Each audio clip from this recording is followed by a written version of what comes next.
La rédemption est le mot-clé de la Bible et dans la vie du chrétien.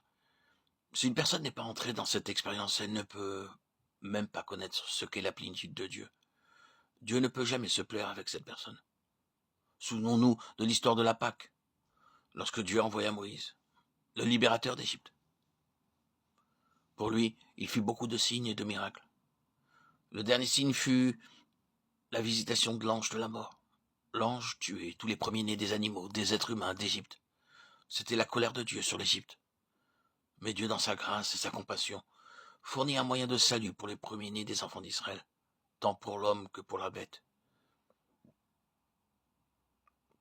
Dieu, par grâce, fournit un substitut. Dieu dit au chef de famille de prendre un agneau sans défaut, de le mettre à mort, et d'utiliser son sang pour l'asperger sur les montagnes et le linteau des portes de leur maison. L'alliance, lorsque Dieu verrait le sang, il passerait outre. Ce sera un agneau sans défaut, mâle, âgé d'1 an. Vous pourrez prendre un agneau ou un chevreau, Exode 12:5. Le premier pas, la rédemption par le sang de l'agneau, est indiqué dans ce verset. Combien parfait est l'agneau de Dieu, notre Seigneur Jésus-Christ, ici figuré. Il est l'agneau sans défaut. Il défia ses ennemis de le convaincre de péché. Ceci est le premier pas concernant l'expiation. Le second est un mâle. Naturellement, il vint comme un homme. La troisième précision, d'1 an, lorsque l'agneau fut enchaîné, ce fut dans la fleur de sa jeunesse, le temps où le Seigneur Jésus-Christ se donna pour nous. Il ne mourut pas comme un vieil homme âgé de 30 ans, juste dans la fleur de sa jeunesse. Il se donna en sacrifice, le dernier trait où l'agneau fut esclave. Vous le garderez jusqu'au 14e jour de ce mois, et toute l'assemblée d'Israël l'immolera entre les 2 soirs. Exode 12:6. L'agneau de la Pâque en Égypte fut gardé pour le peuple afin qu'il puisse voir et examiner s'il n'y avait en lui aucun défaut. Le 4e jour, l'agneau fut enchaîné. Ainsi, notre Seigneur Jésus fut d'une perfection morale absolue. Notre Seigneur entra ensuite dans un ministère public pendant 3 ans et demi, où le peuple observait constamment sa vie. C'est après cela qu'il s'offrit lui-même en sacrifice. Quel soin fut apporté pour nous révéler le plan de la rédemption.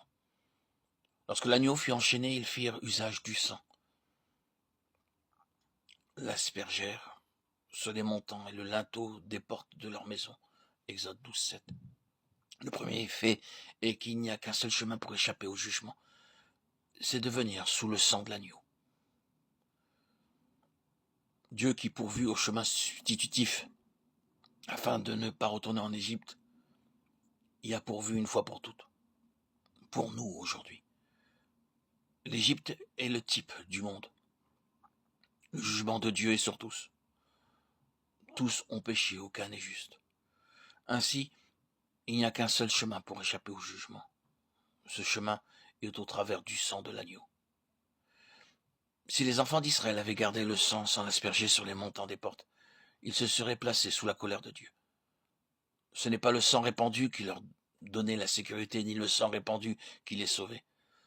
C'est le sang aspergé qui les sauvait de la vengeance, de la justice de Dieu. Le sang de Christ est suffisant pour nous, mais il devient efficace lorsque nous l'appliquons dans notre propre vie. La nuit de Pâques, les Israélites trempaient une branche d'hysope dans le bassin et aspergeaient le sang sur les montants et le linteau des portes. Exode 12:22. Nous pouvons argumenter disant, puisqu'ils n'avaient pas de brosse disponible, ils utilisèrent cette hysope. Non. Il est un fait que cette plante était courante en Israël. Elle était à la disposition de tous. Tous ainsi pouvaient obtenir cette plante. L'hysope ici signifie la foi, que nous soyons riches ou pauvres, bien éduqués ou mal éduqués, indiens ou d'une autre nation. Tous, nous pouvons croire. Et ainsi, par la foi, nous nous approprions ce précieux sang pour nous-mêmes. Le jour où nous sommes capables de voir la croix et de dire « Là, mon Seigneur a pris ma place, mon jugement, mon péché sur son propre corps, répandit pour moi, pécheur, son sang, me racheta de l'esclavage. » Ce jour-là, le sang a été appliqué avec l'hysope. Il n'y a pas de colère de Dieu sur nous. le jugement est passé, parce que le jugement a déjà été appliqué au substitut. L'agneau enchaîné, le jugement n'était pas écarté, mais le jugement a été dévié. Le Seigneur Jésus-Christ a dit, celui qui entend ma parole et croit en celui qui m'a envoyé à la vie éternelle. Il ne vient pas à la condamnation, mais il est passé de la mort à la vie. Le premier pas pour entrer dans la plénitude de Dieu, dans la terre, où coule le lait, le miel et la rédemption. Êtes-vous venus sous la protection du précieux sang du Seigneur Jésus-Christ? L'ignorer, c'est apporter le jugement de Dieu sur nos têtes. Si vous vous humiliez et regardez à la croix comme lieu de la substitution, alors, par la foi, vous venez sous sa gracieuse disposition, la rédemption.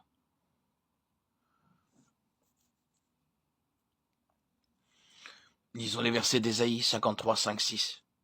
Mais il était blessé pour nos péchés, brisé pour nos iniquités. Le châtiment qui nous donne la paix est tombé sur lui, et c'est par ses meurtrissures que nous sommes guéris.